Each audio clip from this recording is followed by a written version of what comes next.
Desde los confines del tiempo hasta el umbral de la eternidad, una batalla invisible ha definido el destino de la humanidad.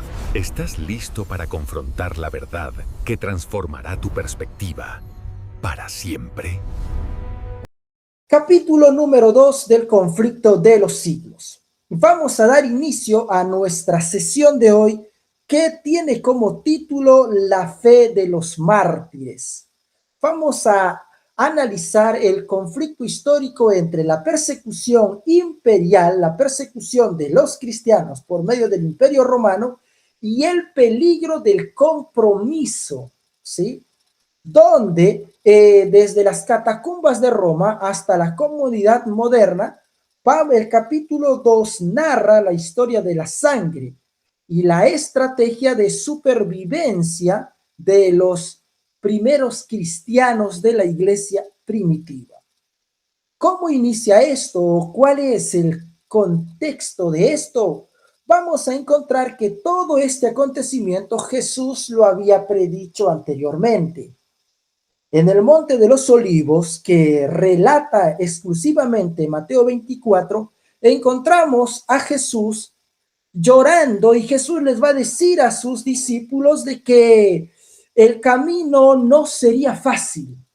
Jesús le dice a sus seguidores que el camino del evangelio, el camino de la vida cristiana no va a ser fácil, y Jesús, al mirar al futuro, Jesús va a ver cómo las fieras tormentas iban a asolar y azotar la iglesia. Es por eso que en Mateo capítulo 24, verso 9, Jesús va a decir lo siguiente: entonces os entregarán para ser afligidos y os matarán. ¿Y qué más? Y seréis aborrecidos de todas las gentes por causa de mi nombre.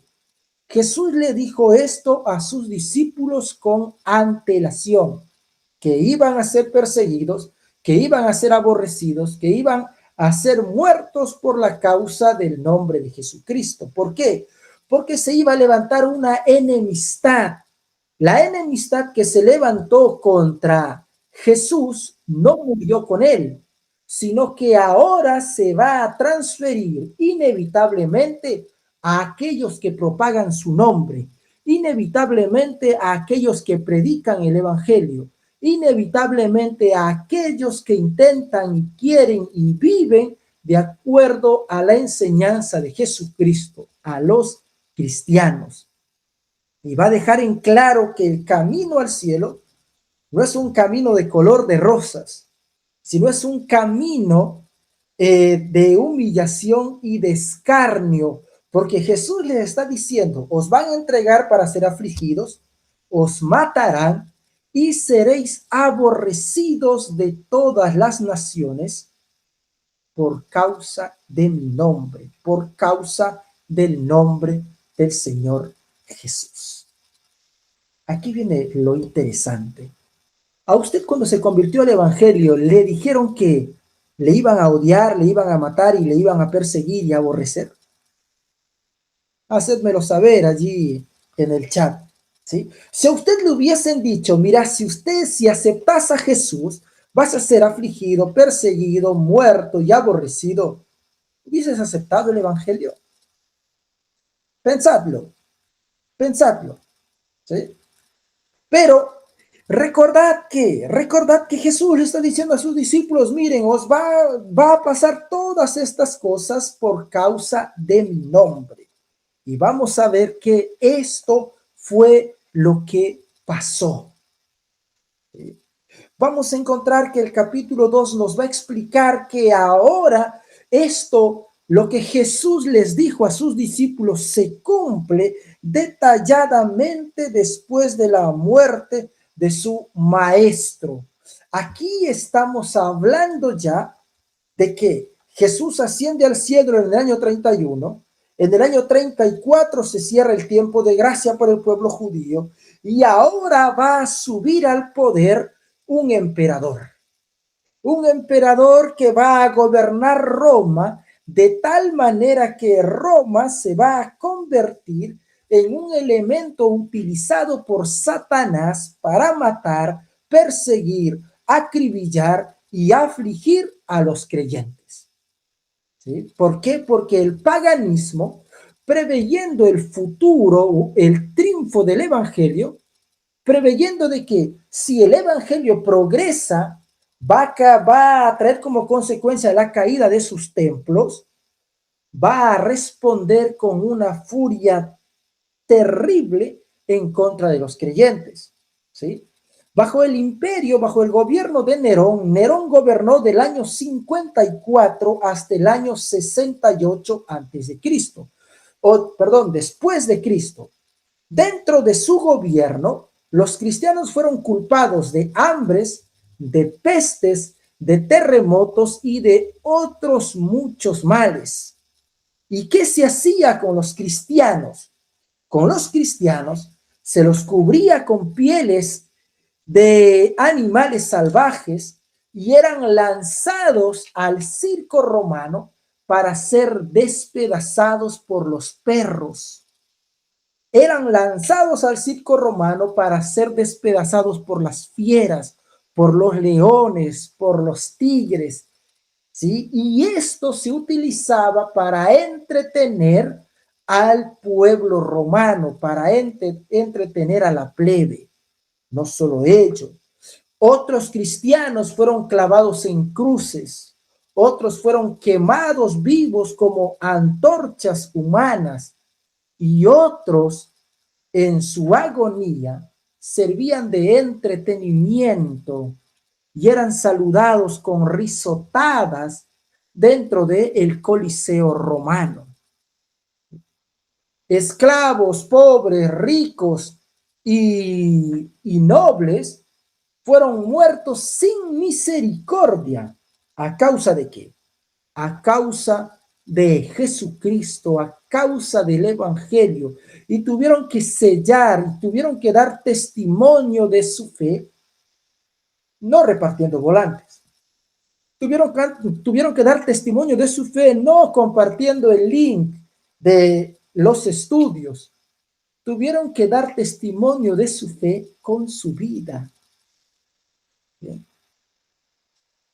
Jesús asciende al cielo y la persecución y el odio hacia Cristo no termina con él, sino que ahora ese mismo odio pasa a los discípulos, pasa a los creyentes, pasa a los que aceptan al Señor Jesucristo, y esto va a traer como consecuencia una de las masacres más terribles al cristianismo por mano del paganismo.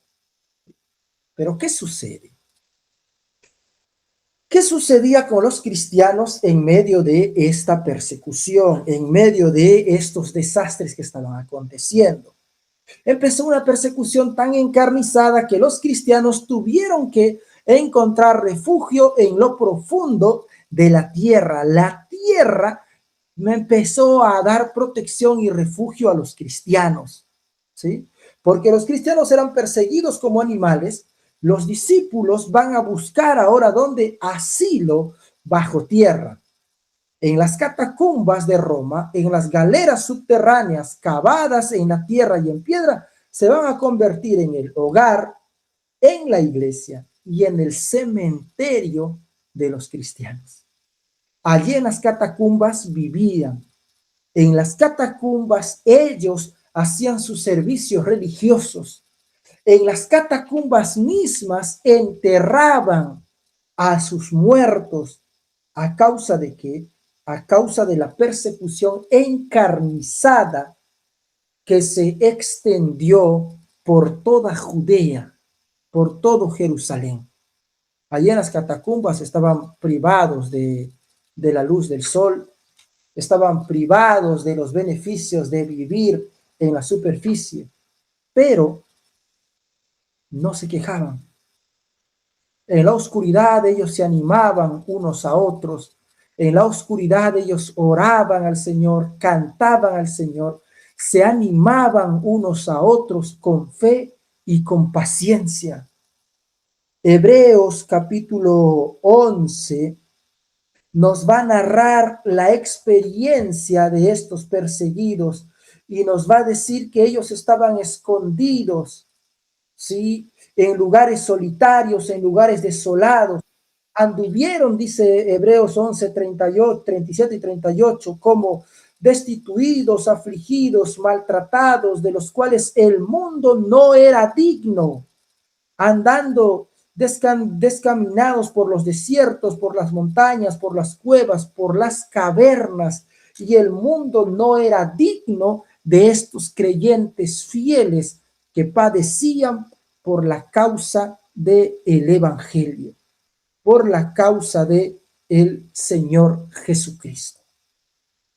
No solo ello, andando un poco más, lo que narra es que la paradoja, la persecución se convierte en una paradoja, ¿sí? Porque Satanás va a intentar destruir a la iglesia, va a intentar destruir la fe de los creyentes, va a intentar destruir la fe de los cristianos. Pero cuando Satanás intenta destruir la iglesia mediante la violencia, mediante la tortura, los esfuerzos se vuelven en vano. ¿Por qué? Porque la tortura no era disuasiva, sino la tortura era instigación. Pero a través de la persecución, el evangelio llegó y penetró a lugares inaccesibles, incluso, dice la inspiración, para las águilas de Roma.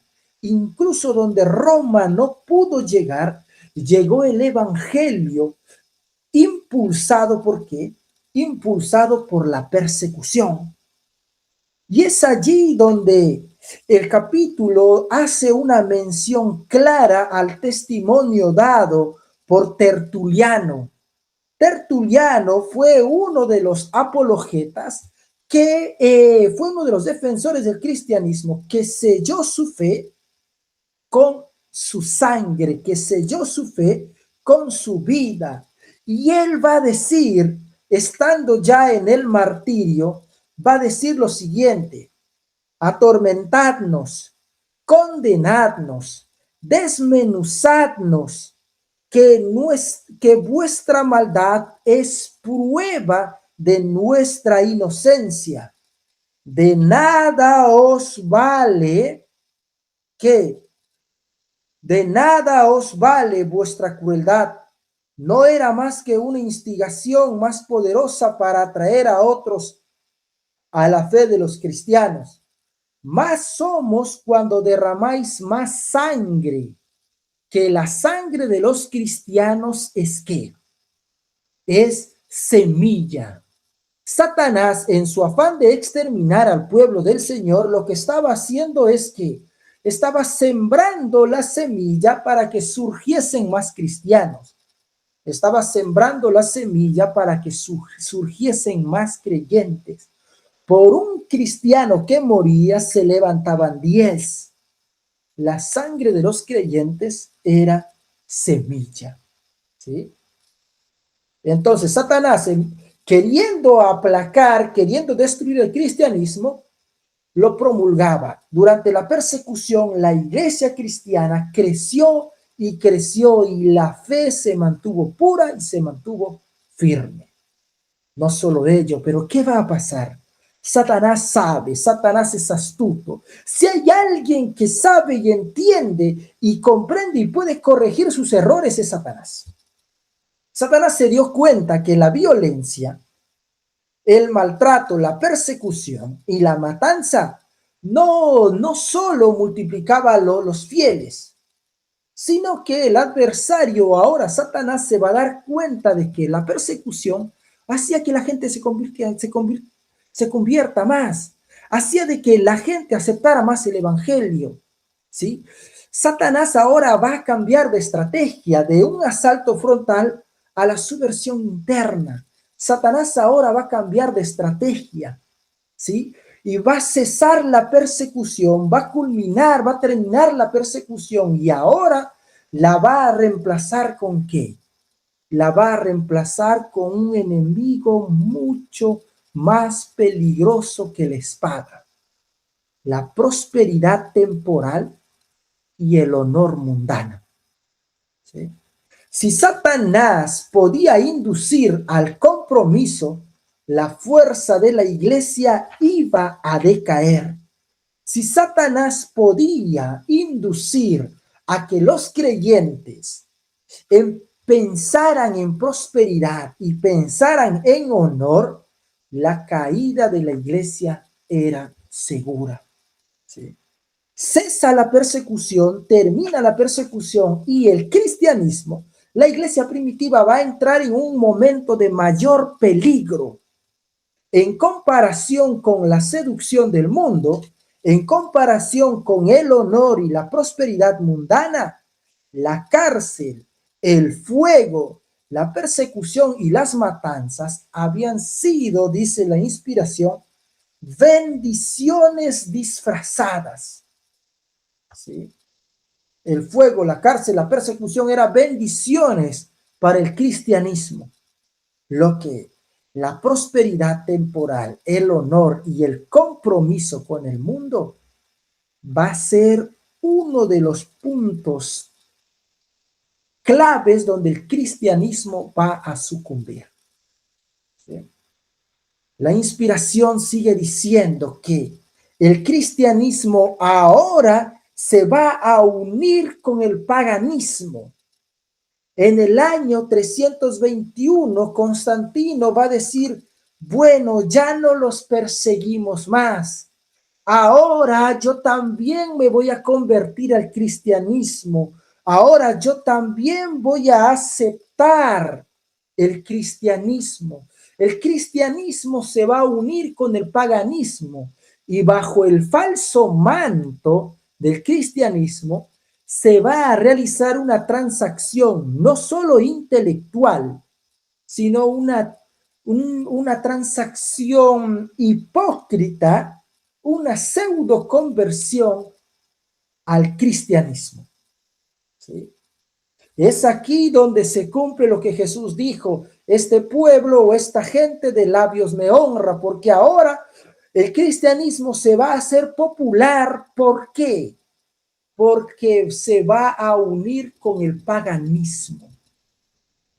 Los ídolos que tenían los paganos, los ídolos que tenía Roma, fueron reemplazados por imágenes ¿de quién? Por imágenes de Jesús, por imágenes de María, por imágenes de los santos.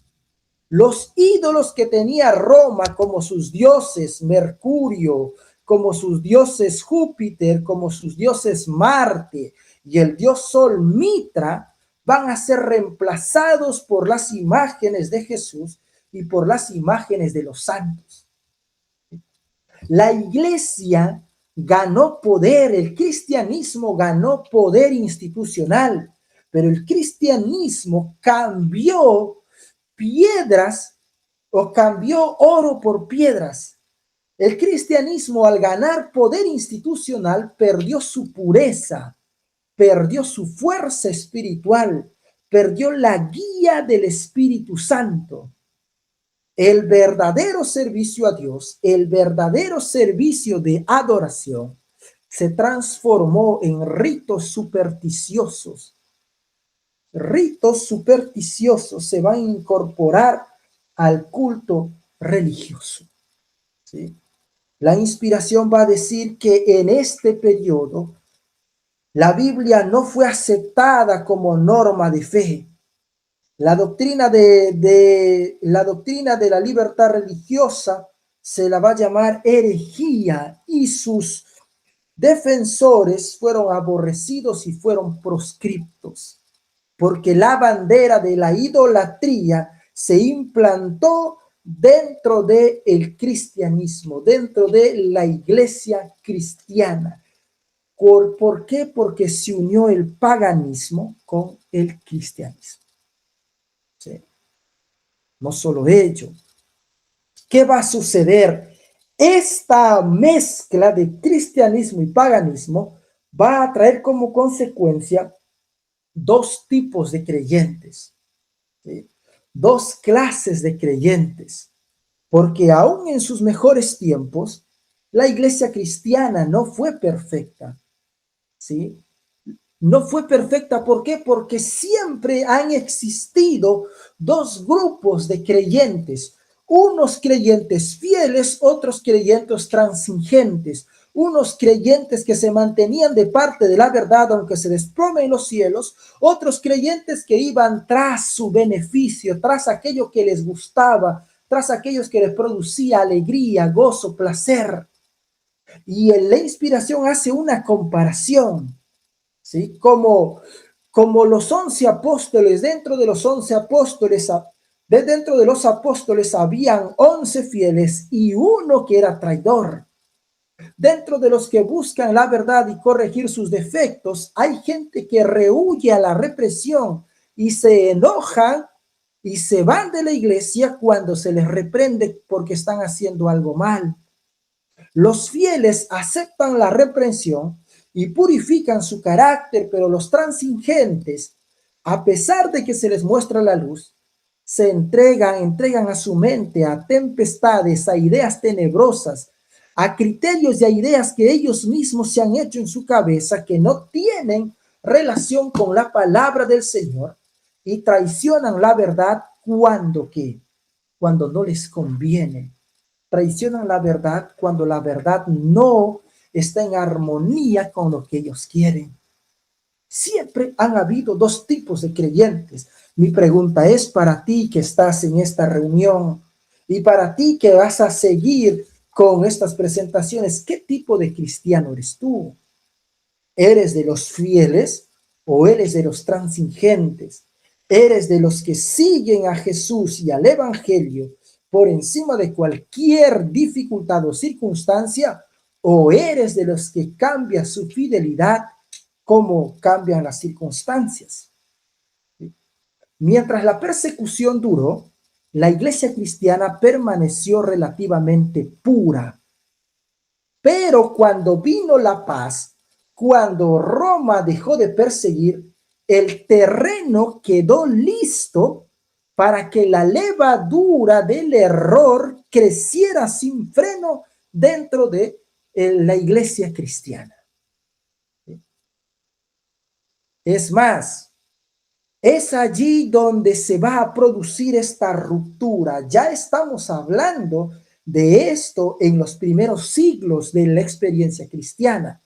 Es allí donde era necesaria la separación. ¿Por qué? Porque tras un largo conflicto, los fieles vieron que la separación era inevitable. No podían seguir en una iglesia que había adoptado el paganismo. Para asegurar la paz y la unidad, estaban dispuestos a cualquier concepción, a cualquier excepción, a cualquier concesión, sí, a conceder cualquier cosa para mantener la paz y la unidad de la iglesia, excepto la fidelidad a Dios y la fidelidad a su palabra. ¿Sí? Sacrificar un principio por amor a la paz era un principio, era un precio demasiado alto para pagar, y los cristianos fieles tuvieron que tomar una decisión. ¿Mantenemos la paz con la iglesia que se unió con el paganismo o mantenemos firmes los principios bíblicos, los principios del evangelio por amor a Jesucristo? Los cristianos fieles no se atrevieron a tolerar los errores fatales, porque estos errores iban a poner en peligro la fe de las generaciones futuras. Es por eso que en el primer siglo van a elegir, en los primeros siglos del cristianismo, van a elegir la diferencia y la guerra espiritual sobre una falsa unidad, sobre la unión de la iglesia con el paganismo. Los fieles del Señor van a decir, no, nosotros vamos a seguir el camino de Jesucristo, el evangelio puro, por encima de la persecución, la indiferencia, aunque vosotros os levantéis en contra de la verdad, nosotros vamos a seguir el camino trazado por Jesucristo. No solo ello, La inspiración nos va a decir lo siguiente, que estos creyentes no solo fueron, no solo fueron perseguidos, sino que no solo hicieron guerra espiritual con ellos, sino que nos va a dejar en claro el por qué Dios permite sufrimientos, por qué Dios permite que los hombres viles prosperen y los justos sean atormentados, por qué Dios permite que los fieles pasen penurias, ¿sí? Y dentro de la teología nosotros entendemos un concepto llamado la teología del sufrimiento. ¿Cuál es el papel del sufrimiento dentro de la vida cristiana? El sufrimiento es un medio de purificación porque los fieles del Señor, los rectos, van a pasar por el horno de la aflicción para que su fe sea probada, ¿sí? Y usted va a recordar esto. Literalmente hubo personajes que fueron echados al horno, sí. Usted sabe la historia de Ananías, Ananías, Azarías y Misael. Usted sabe esa historia, que fueron echados al horno de fuego literal. De esa manera dieron testimonio de su fe. El sufrimiento dentro de la historia del cristianismo es el medio por la cual Dios purifica. Los rectos pasan por el horno de la aflicción. Se toma como metáfora el oro. El oro, para ser un oro netamente puro, del más alto quilaje, ¿sí? El oro tiene que ser pasado por fuego.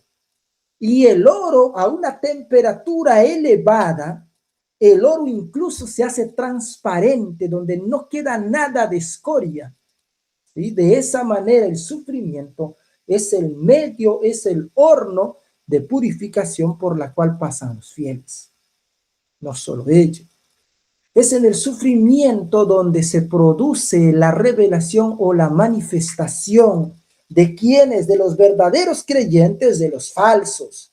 El sufrimiento va a manifestar quiénes son los malvados, quiénes, para que los malvados manifiesten su verdadero carácter y no engañen a la gente. Y el sufrimiento va a traer como consecuencia la justicia final. ¿Por qué?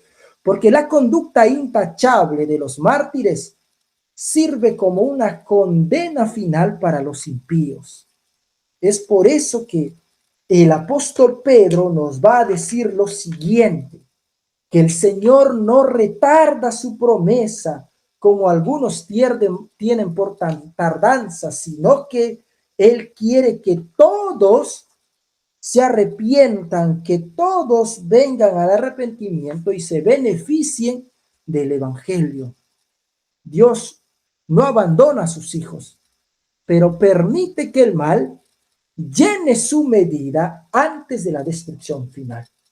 Por esa razón los hombres viles prosperan y los justos son atormentados. ¿Por qué? Porque Dios todavía tiene paciencia con los impíos, tiene paciencia con los malvados, mientras purifica a sus hijos en el horno de la aflicción, en el horno del sufrimiento. Ahora te pregunto yo, ¿quieres una vida cristiana sin sufrimiento? No es el verdadero evangelio, ¿sí? ¿Por qué? Porque no solo sigues a Jesús en la multiplicación de los panes y los peces, no solo sigues a Jesús en los milagros, no solo seguís a Jesús cuando todos gritaban, Hosana, bendito el que viene en el nombre del Señor Jesús. Seguir a Jesús allí es fácil. Pero también tenemos que seguir a Jesús allí mientras estaba siendo abofeteado. Tenemos que seguir a Jesús mientras era rechazado por los dirigentes de la iglesia de ese entonces. Tenemos que seguir a Jesús mientras era azotado. Tenemos que estar con Jesús cuando Jesús está en la cruz del Calvario. Porque ese es el tipo de evangelio de la Biblia. Ese es el tipo de evangelio que narra este capítulo. Que estos fieles, estos creyentes, no solo estaban con Jesús cuando las cosas estaban bien, sino cuando las cosas estaban mal y había sufrimiento, ellos se aferraban aún más a Jesucristo.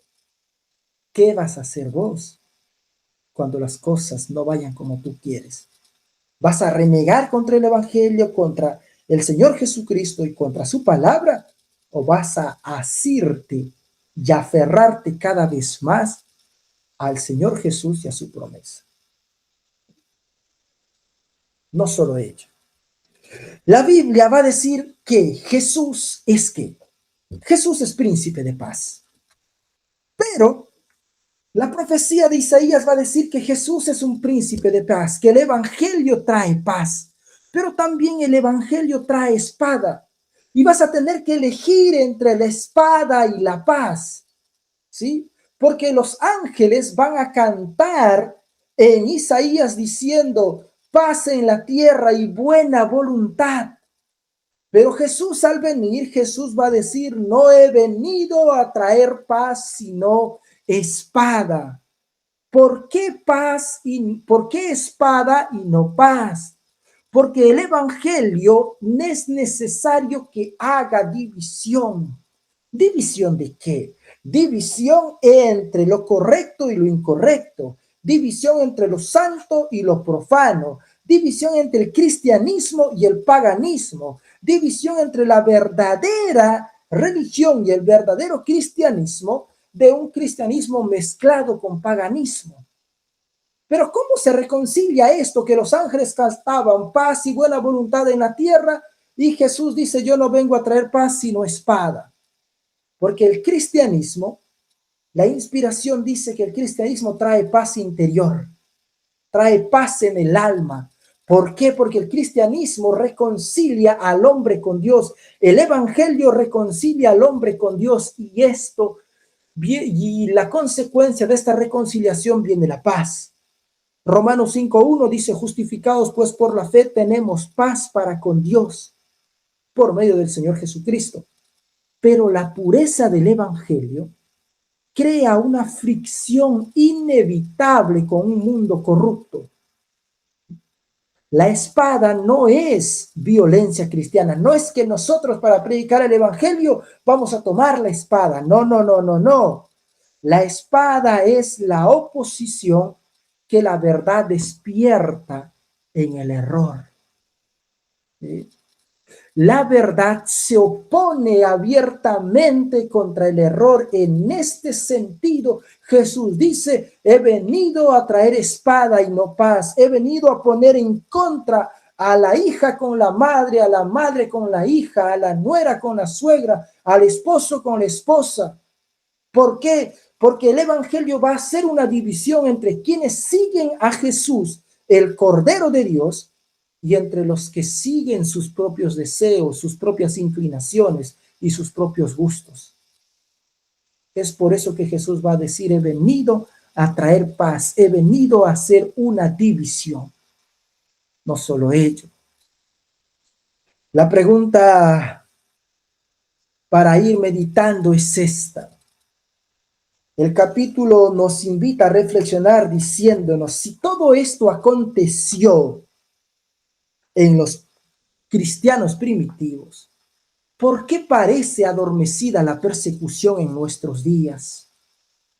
¿Por qué no se cumple lo que segunda de Timoteo capítulo 3 verso 12 dice? Que los que quieren vivir piamente en Cristo Jesús padecerán persecución. Pregunta, ¿te persiguen a vos? ¿Sos perseguido? ¿Por qué entonces el cristianismo no es perseguido actualmente?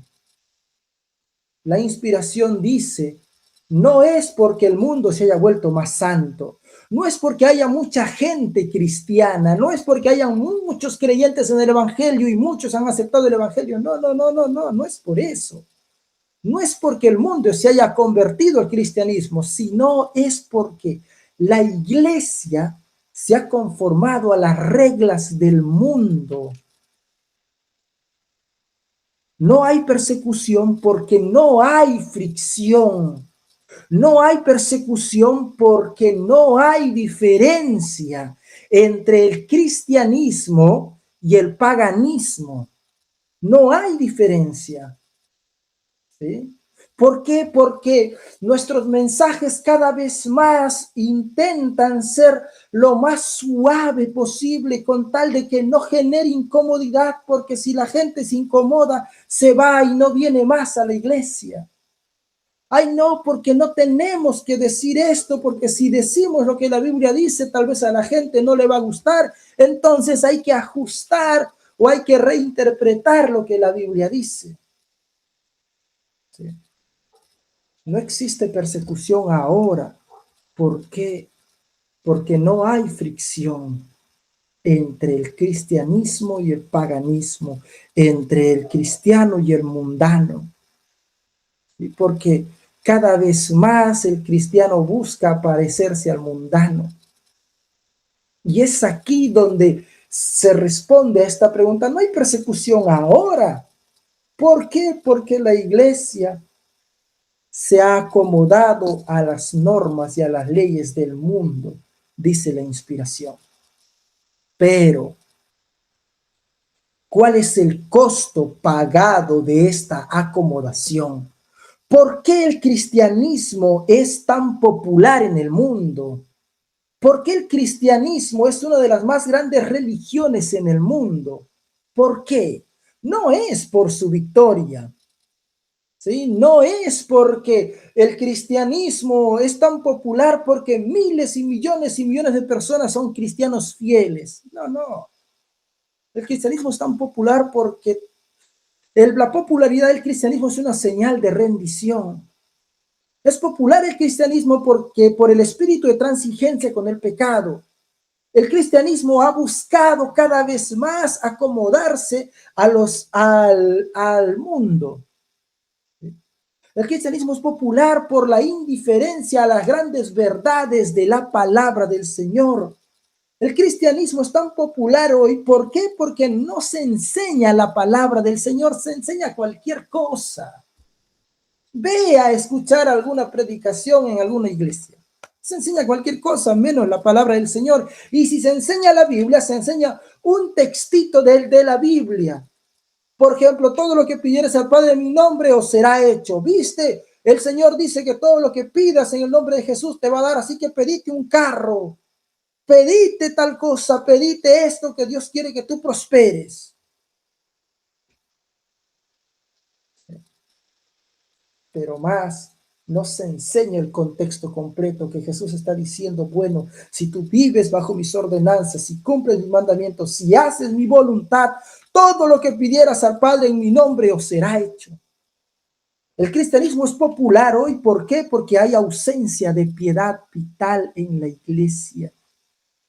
No hay una piedad vital, y cuando hablamos de piedad, estamos hablando de un amor práctico, ¿sí? De un amor sincero, de un amor práctico. La iglesia está llena de hipocresía.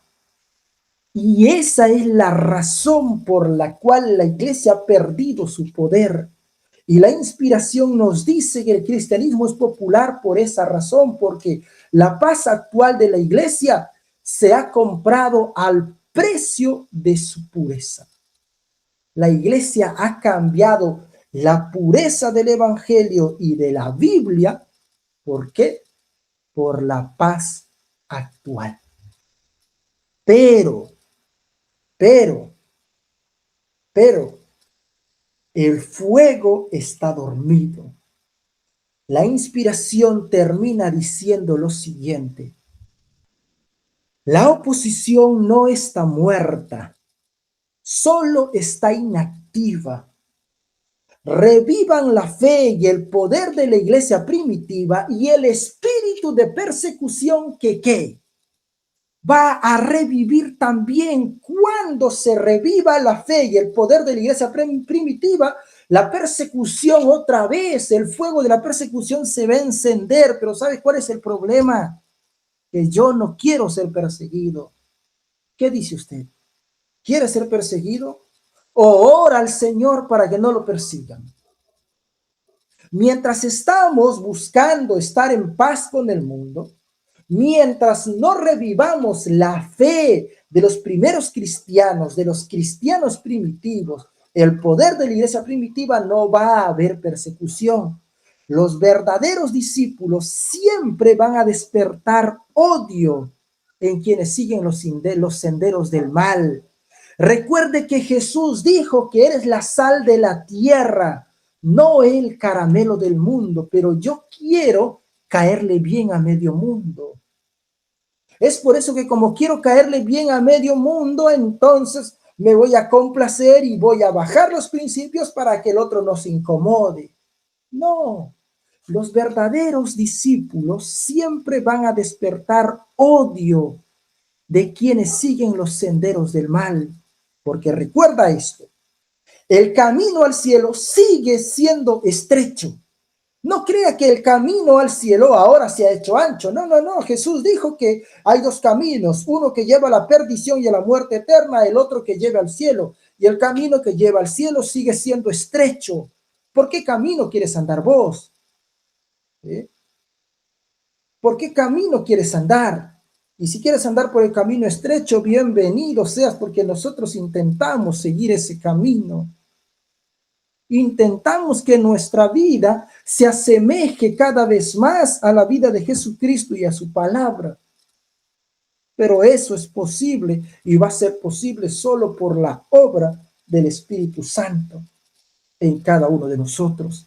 Revivan la fe primitiva y el espíritu de persecución revivirá también. Para ir concluyendo nuestra presentación. Yo sé que el capítulo nos recuerda cosas muy fuertes, que tenemos que tomar una decisión entre vivir una vida cristiana mediocre o vivir una vida cristiana de acorde a la palabra del Señor y conforme a su voluntad. Mi invitación es esta. Si decides vivir conforme a la palabra del Señor, no va a ser fácil, pero el Señor está de tu lado. Y la promesa que Dios hace en Apocalipsis capítulo 2, verso 10, también es para ti. Sé fiel hasta la muerte, dice Jesús, y yo te daré la corona de la vida eterna. Ojo, la lucha no ha terminado. El conflicto de los siglos no ha terminado. La gran lucha continúa y la pregunta es, ¿de qué lado vas a estar tú? ¿De los cristianos fieles o de los cristianos que transingen con el mundo y se acomodan al mundo? Es una decisión que tienes que tomar. Mi consejo es que seas parte de aquellos que sean fieles hasta la muerte. Y de seguro que el Señor te va a dar una corona de vida eterna por su gracia y la fortaleza de su Santo Espíritu. Que el Señor te bendiga y su gracia te acompañe. En el nombre del Señor Jesús. Amén. La verdad continúa.